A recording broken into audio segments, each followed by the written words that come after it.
La distribution du vaccin contre la variole du singe par le gouvernement américain a été entachée de faux pas et de confusion.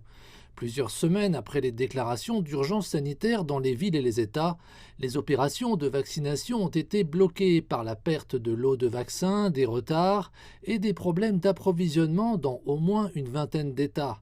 La pénurie de vaccins a incité les responsables de la santé à n'administrer qu'un cinquième de la dose habituelle à chaque patient.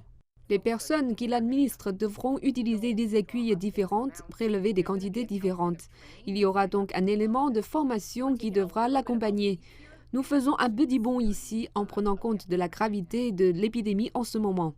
Les cas de variole du singe ont augmenté de plus de 30% par rapport à la semaine dernière. Bien que la majorité des infections concernent des hommes ayant des rapports sexuels avec d'autres hommes, des cas ont également été signalés parmi des personnes ayant été en contact physique étroit avec d'autres lors de vastes rassemblements. Un phénomène qui suscite l'inquiétude avant la réouverture des écoles.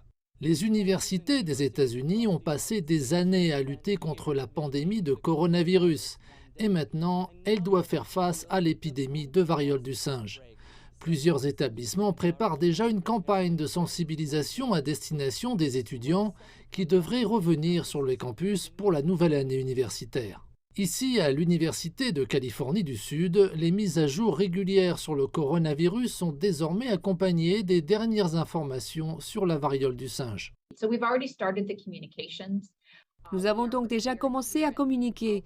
Nous sommes préparés ici à la santé des étudiants. Si les gens craignent d'avoir été exposés ou s'ils présentent des symptômes, nous sommes en mesure de les recevoir immédiatement. Nous fournissons des tests de dépistage à ceux qui présentent des symptômes. Le dépistage de la variole du singe est limité aux personnes présentant des symptômes et il n'existe toujours pas de traitement disponible contre la maladie. Actuellement, aucun traitement approuvé spécifiquement n'est disponible pour les infections par le virus de la variole du singe. Avec la pénurie mondiale actuelle de vaccins, les experts s'inquiètent. D'ailleurs, la possibilité d'agir pour contenir l'épidémie avant qu'elle ne se propage dans des communautés plus larges pourrait bientôt prendre fin.